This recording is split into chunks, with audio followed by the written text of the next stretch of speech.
मेरा नाम शालिनी चौहान है and I am a Ukraine return student.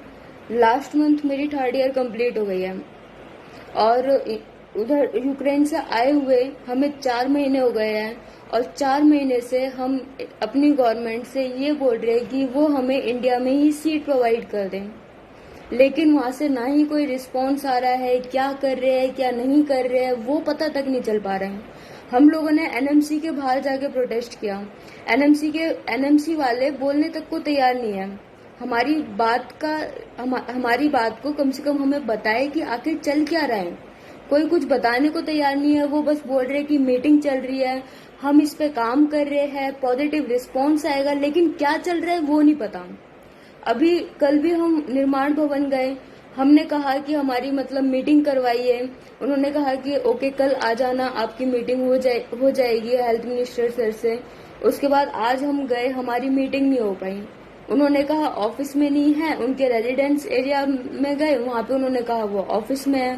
Sir ऐसे कब तक चलता रहेगा? कभी ना कभी तो आप लोगों को फेस करना पड़ेगा, हमें कभी ना कभी तो चीजें बतानी पड़ेंगी कि आखिर चल क्या रहा है और आप जो हमारी जो डिमांड्स है वो आप फुलफिल कर सकते हो कि नहीं कर सकते हैं। आप बोलते हो कि आप ट्रांसफर ले लीजिए। सर ट्रांसफर लेना इजी नहीं है, ये सॉल्यूशन नहीं है। वहां पे वार जैसी सिचुएशन थी। फर्स्ट ऑफ ऑल हमारी जो यूक्रेन की जो यूनिवर्सिटी है वो ट्रांसक्रिप्ट देने के लिए तैयार नहीं है। सेकंड वहां पे लैंग्वेज प्रॉब्लम आएगी।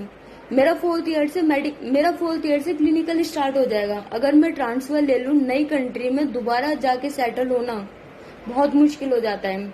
दोबारा से नए लोगों के बीच में रहना एंड क्लिनिकल ट्रेनिंग में how should I deal with the patient if I don't know the language. उस कंट्री की मुझे लैंग्वेज ही नहीं पता। मेरा ऐसा ना हो कि 6 साल मेरे लैंग्वेज सीखते सीखते गुजर जाए सर। और अगर बच्चे एक बार को ट्रांसफर के लिए एग्री भी हो जाएंगे, जो कि हमारी इंडियन गवर्नमेंट बोल रही है कि वो अदर कंट्रीज में इंडियन ट्रांसफर के लिए लेके बात कर रही है, अगर बच्चे एग्री भी हो जाएंगे लेकिन पेरेंट्स नहीं मानेंगे, ट्रांसफर बोलना इसका मतलब मोर देन 50% बच्चों का फ्यूचर खत्म करने के बराबर है।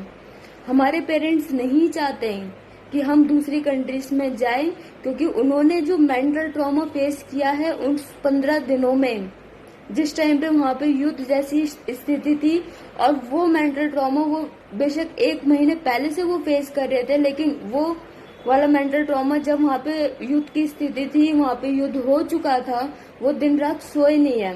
अब आप कह रहे हैं कि हम ट्रांसफर ले लें ऐसी कंट्रीज में जिनको ऑलरेडी थ्रीट मिल रही है। आप ये कैसे पॉसिबल हो सकता है? पेरेंट्स भेजेंगे नहीं हमें।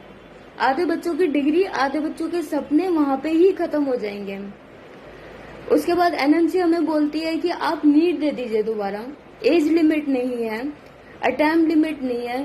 सर आसान है क्या नीट देना? क्या हम सेम मेंटल ट्रॉमा स्टेट में हैं? मेरे जो 3 साल पूरे चले गए, और उसके बाद जो फाइनेंशियली जो बर्डन पड़ा है फैमिली पे, फैमिली ने लोन लेके, किसी से कर्जा लेके या बहुत ज्यादा मेहनत करके किस तरह से फीस भरी है। आप क्या चाहते हैं कि हम दोबारा नीट दे दे? क्या ये हमारे साथ जस्टिस होगा? नहीं सर, मुझे तो नहीं लगता ये जस्टिस होगा। ये कैसा जस्टिस हुआ आपको कि हमें इस टाइम पे क्या चाहिए हमारी इंडियन गवर्नमेंट वो प्रोवाइड नहीं कर पा रही है, जबकि जो दूसरे जो छोटे छोटे देश हैं, जो इंडिया से भी छोटे देश है, जहाँ पे इंडिया के मुकाबले कम हॉस्पिटल है, वो देश अपने बच्चों को मेडिकल सीट्स प्रोवाइड कर रहे हैं। उसके बाद कुछ बच्चे ये बोलते हैं, या रिपोर्टर से बात हुई थी, उनका ये बोलना था कि जो बच्चे 2-3 साल का ड्रॉप ले रहे हैं, क्या उनके साथ इनजस्टिस नहीं होगा अगर उन्होंने हमें सीट दे दी? सर मेरा मानना नहीं है। उनके साथ कैसे इनजस्टिस हो सकता है? वो हमारी जैसी सिचुएशन में नहीं है सर। वो बंकर में नहीं गए, उन्होंने वो सारी चीजें नहीं देखी है। उनके पेरेंट्स ने रात भर जग जग के अपने बच्चे की जिंदा वापसी की दुआएं नहीं की है। उसके बाद अगर उन्हें लगता है कि उनके साथ इनजस्टिस होगा, हम वहां पे गए क्यों सर?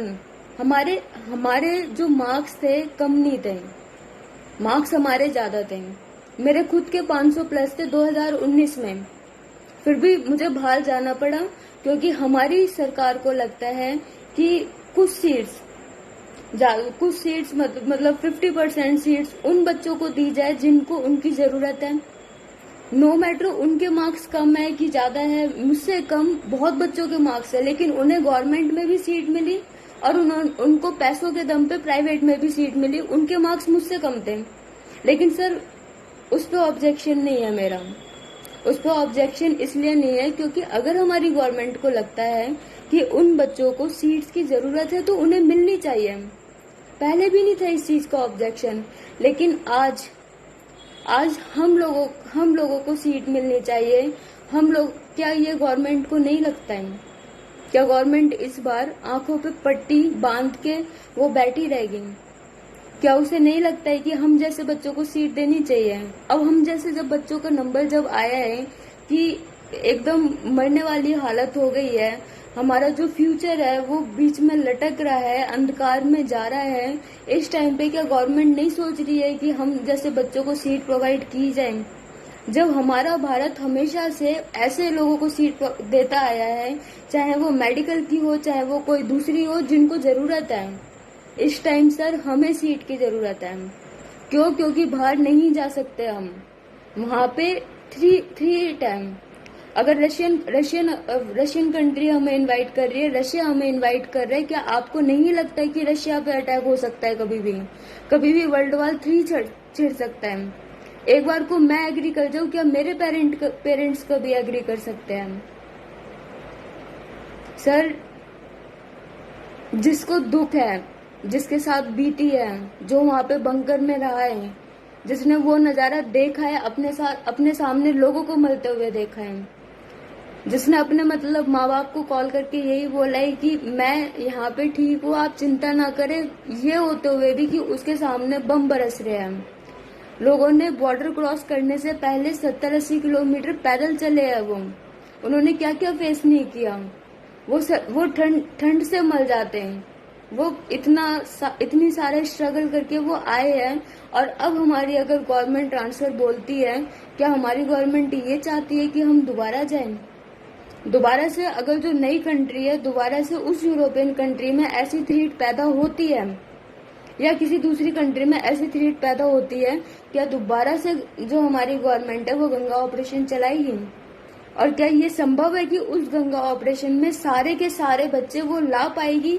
ऐसा ना हो कि सारे के सारे लाते लाते उससे पहले ही कुछ बच्चे वहां पे दम तोड़ते हैं। इस बार तो आ गए थे बच्चे सर, हो सकता है नेक्स्ट टाइम ना आ पाए, नेक्स्ट टाइम हमारी गवर्नमेंट कहीं लेट पड़ जाए। इस बार हमारी गवर्नमेंट का बहुत दिल से धन्यवाद कि वो लेके आई, उसने टाइम पे ऑपरेशन चलाया जिसकी वजह से हम आ पाए, लेकिन क्योंकि हमें इस चीज की उम्मीद नहीं थी कि इतनी जल्दी हो जाएगा। उसका जितना शुक्रिया हम अदा करें वो शायद कम होगा। लेकिन अब बात हमारे फ्यूचर पे आ गई है। आप प्लीज कुछ सोचें।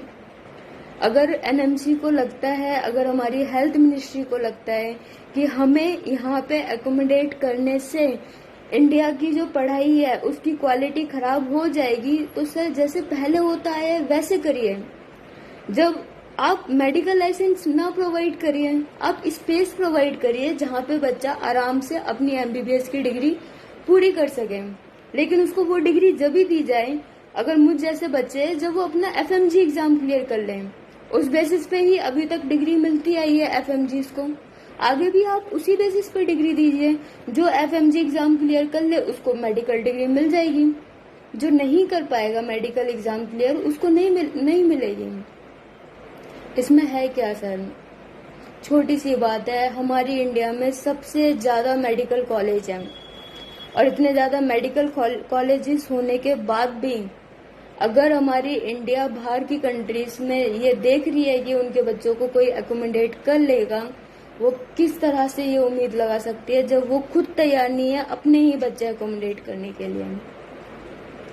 कुछ कमेंट्स थे कुछ बच्चों के कि ये लोग तो बाहर चले जाते हैं, अच्छी अपॉर्चुनिटी जैसे ही इन्हें मिलती है, और अब जब मतलब अब जब वहाँ के हालात बिगड़े हैं तो अब ये लोग वापस आ गए, अब ये लोग सीट मांग रहे हैं, अब ये लोग लेटरल एंट्री मांग रहे हैं युद्ध की आड़ में।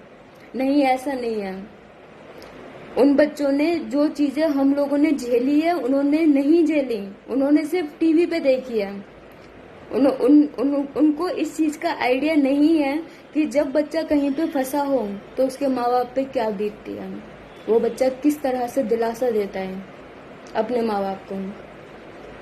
सर हम वहाँ पे गए थे क्योंकि अच्छी अपॉर्चुनिटी की वजह से नहीं, क्योंकि यहाँ पे हमारे नंबर ज्यादा होने के बाद भी हमें एडमिशन नहीं मिल रहा था। सेकंड चीज, हमारे पेरेंट्स के पास इतना पैसा नहीं था कि वो हमें प्राइवेट में करवा सकें। और तीसरी चीज, वहाँ पे कम फीस स्ट्रक्चर था इसलिए चले गए। और चौथी चीज सर, सपने बड़े थे हमारे। क्या बड़े सपने देखने का यही अंजाम होगा? क्या आगे से कोई भी बड़े सपने ना देखे हम? सर मुझे नहीं लगता बड़े सपने देखने में कोई बुराई है, और अगर बुराई नहीं है तो फिर इतना दुर्व्यवहार क्यों? फिर डिसीजन लेने में, फैसला लेने में इतनी देरी क्यों? हमारे ही भारतवासियों में इतनी नेगेटिविटी क्यों कि इन बच्चों को यहाँ पे एडमिशन नहीं मिलना चाहिए? क्यों हम यहाँ के नहीं हैं? जितने भी बच्चे बाहर जाते हैं मेडिकल की पढ़ाई करने के लिए, उसमें से मोर देन 95% बच्चे अपने वतन में वापस लौटते हैं, अपने वतन को सर्व करते हैं। 1-2% होते हैं जो बाहर जाते हैं। तो हमारे भारत के जो लोग हैं, जो कुछ बच्चे हैं, वो किस बेसिस पे बोल सकते हैं कि अगर हमने भारत छोड़ दिया तो हम देशद्रोही हो गए?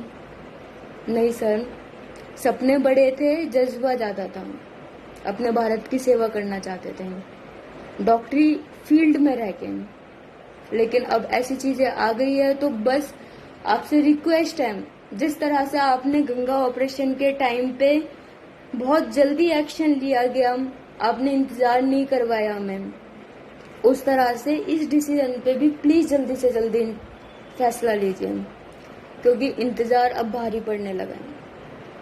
अब हम कभी एनएमसी के बाहर जा रहे हैं, वहां पे जाके प्रोटेस्ट कर रहे हैं, कभी जंतर मंतर जाके हंगर स्ट्राइक कर रहे हैं, कभी निर्माण भवन जाके वहां पे अपॉइंटमेंट ले रहे हैं, कभी एमएलए से मिल रहे हैं।